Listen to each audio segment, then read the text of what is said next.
ಟಿನೈಟಿಸ್ ಸಮಸ್ಯೆಯಿಂದ ನಿದ್ದೆ ಮಾಡೋಕ್ಕೆ ತೊಂದರೆ ಆಗತ್ತಾ? ಟಿನೈಟಿಸ್ ಸಮಸ್ಯೆಯಿಂದ ಡಿಪ್ರೆಷನ್ಗೆ ಹೋಗ್ತಾರಾ? ಬನ್ನಿ ತಾರಾಮಣಿ ಅವರಿಂದ ತಿಳ್ಕೊಳ್ಳೋಣ. ಟಿನೈಟಿಸ್ ಸಮಸ್ಯೆಯಿಂದ ಏನೇನು ತೊಂದರೆ ಆಗ್ತಾ ಇದೆ, ಹಾಗೆ ಅವರು ಡಾಕ್ಟರ್ ಸ್ಪೆಕ್ಟ್ರಾ ಕನ್ಸಲ್ಟ್ ಮಾಡಿ ಟಿನೈಟಿಸ್ ಸಮಸ್ಯೆಗೆ ಹೇಗೆ ಪರಿಹಾರ ಕಂಡುಕೊಂಡ್ರು ಅಂತ ತಿಳ್ಕೊಳ್ಳೋಣ. ನಮಸ್ಕಾರ ತಾರಾಮಣಿಯವರೇ, ಹೇಗಿದ್ದೀರಾ? ಹೇಗಿದ್ದೀರಾ? ಓಕೆ, ನಿಮಗೆ ಧನ್ಯವಾದಗಳು. ನಮಗೆ ವಿಡಿಯೋ ಫೀಡ್ಬ್ಯಾಕ್ ಕೊಡ್ತಿದ್ದೀರಾ, ಥ್ಯಾಂಕ್ ಯು. ಇದು ನಿಮಗೆ ನಮ್ಮ ಜೊತೆ ಇವಾಗ ನೀವು ಡಾಕ್ಟರ್ ಸ್ಪೆಕ್ಟ್ರಾ ಜೊತೆ ಜರ್ನಿ ಹೇಗಿತ್ತು ಅಂತ ನೀವು ಶೇರ್ ಮಾಡ್ಕೊಳ್ಳಿ, ಓಕೆನಾ? ನಿಮ್ಮದು ವಯಸ್ಸು ಎಷ್ಟು? ವಯಸ್ಸು ಬಂದು 28 ಮೇಡಮ್. ಓಕೆ, ನಿಮ್ಮ ಯಾವ ಊರು ನಿಮ್ಮದು? ನಂದು ಮಡಿಕೇರಿ ಮೇಡಮ್, ಮಡಿಕೇರಿ ಹತ್ರ ಕುಶಾಲನಗರ.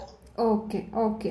ಸೊ ನಿಮಗೆ ಇದು ಪ್ರಾಬ್ಲಮ್ಮು ಯಾವಾಗಿಂದ ಶುರು ಆಯಿತು, ಹೇಗೆ ಸ್ಟಾರ್ಟ್ ಆಯಿತು, ಮತ್ತು ಮುಂಚೆ ಯಾವ್ಯಾವ ಡಾಕ್ಟರ್ ಹತ್ರ ತೋರಿಸಿದ್ರಿ ಫಸ್ಟ್?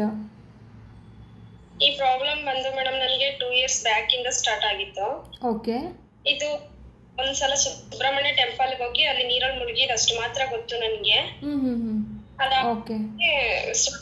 ಸಡನ್ ಆಗಿ ಒಂದ್ ನೈಟ್ ಮಲಗಿ ಬೆಳಿಗ್ಗೆ ಎದ್ದಾಳು ಅಷ್ಟೊತ್ತಿಗೆನೆ ಲೆಫ್ಟ್ ಸೈಡ್ ಕಿವಿಲಿ ಒಂಥರ ಪಟ ಪಟ ಪಟ ಅನ್ನೋ ಸೌಂಡ್ ಕೇಳಿಸ್ತಾನೆ ಇರೋದು ಮೇಡಮ್. 24 hours ಕೇಳಿಸ್ತಾನೆ ಇರೋದು. ನಾನು ಸ್ಟಾರ್ಟಿಂಗ್ ಇರ್ಬೋದು, ಏನೋ ನೀರ್ ಸೇರಿರ್ಬೋದು ಅಂತ ಹೇಳಿ ಇಲ್ಲೇ ಸಣ್ಣ ಪುಟ್ಟ ನಮ್ ಕುಶಾಲನಗರ ಹಾಸ್ಪಿಟಲ್ಗಳಿಗೆ ತೋರಿಸ್ತಾ ಇದ್ದೆ.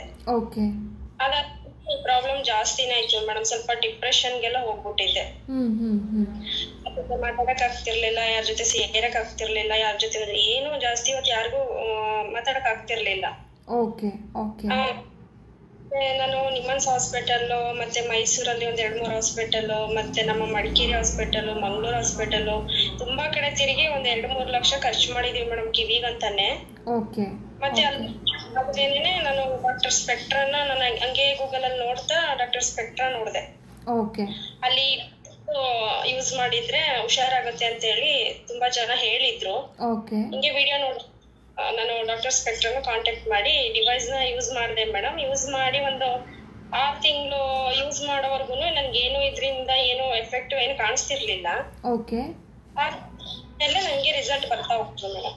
ಓಕೆ, ಸೊ ನಿಮಗೆ ಈ ಟಿನೈಟಿಸ್ ಜೊತೆಗೆ ನಿಮಗೆ ಈ ಥೆರಪಿ ಸ್ಟಾರ್ಟ್ ಮಾಡಾದ್ಮೇಲೆ ಎಷ್ಟರ ಮಟ್ಟಕ್ಕೆ ಕಮ್ಮಿ ಆಗಿದೆ? ಬೇರೆ ಸಿಂಪ್ಟಮ್ಸ್ ಇವಾಗ ನಿಮಗೆ ಸಮಸ್ಯೆಯಿಂದ ನಿದ್ದೆ ಸಮಸ್ಯೆ ಇರ್ಬೋದು, ಅಥವಾ ಕಾನ್ಸಂಟ್ರೇಟ್ ಮಾಡೋಕ್ಕಾಗ್ತಿರ್ಲಿಲ್ಲ, ಈ ರೀತಿಯಾಗಿ ನಿಮಗೆ ಮುಂಚೆ ಏನೇನು ತೊಂದರೆಗಳಾಗ್ತಾ ಇತ್ತು, ಈ ಥೆರಪಿ ಆದಮೇಲೆ ನಿಮ್ಗೆ ಎಷ್ಟು ಮಟ್ಟಿಗೆ ಬೆನಿಫಿಟ್ ಅಂತ ಅನಿಸ್ತಾ ಇದೆ?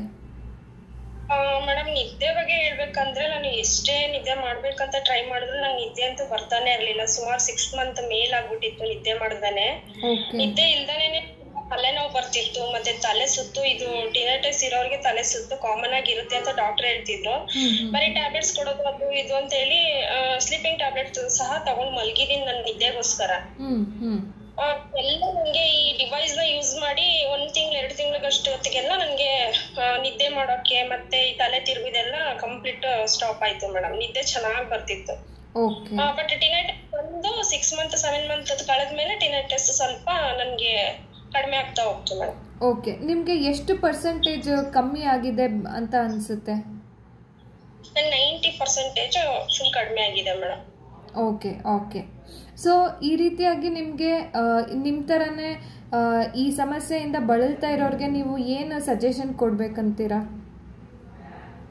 ಈ ಸಮಸ್ಯೆಯಿಂದ ಬಳಲ್ತಾ ಇರೋರಿಗೆ ಸುಮ್ಮನೆ ಅಲ್ಲಿ ಇಲ್ಲಿ ಹೋಗಿ ಸುಮ್ಮನೆ ಅಮೌಂಟ್ ಖರ್ಚು ಮಾಡೋದಕ್ಕಿಂತ ಒಂದ್ಸಲ ಡಾಕ್ಟರ್ ಸ್ಪೆಕ್ಟ್ರಾನ ಕಾಂಟ್ಯಾಕ್ಟ್ ಮಾಡಿ ಅಂತ ಹೇಳಕ್ ಇಷ್ಟಪಡ್ತೀನಿ ಮೇಡಮ್. ಇದನ್ನ ಕಾಂಟ್ಯಾಕ್ಟ್ ಮಾಡಿ ಈ ಡಿವೈಸ್ ನ ಒಂದ್ಸಲ ಯೂಸ್ ಮಾಡಿದ್ರೆ ಸಾಕು, ಇದು ಹುಷಾರಾಗುತ್ತೆ madam. Okay, thank you so much. ನೀವು ನಮಗೆ ನಿಮ್ಮ ಫೀಡ್ಬ್ಯಾಕ್ ಕೊಟ್ಟಿದ್ದಕ್ಕೆ ಇದರಿಂದ ಇನ್ನೂ ಸುಮಾರು ಜನಗಳಿಗೆಲ್ಲನೂ ಹೆಲ್ಪ್ ಆಗುತ್ತೆ. Thank you so much. Thank you.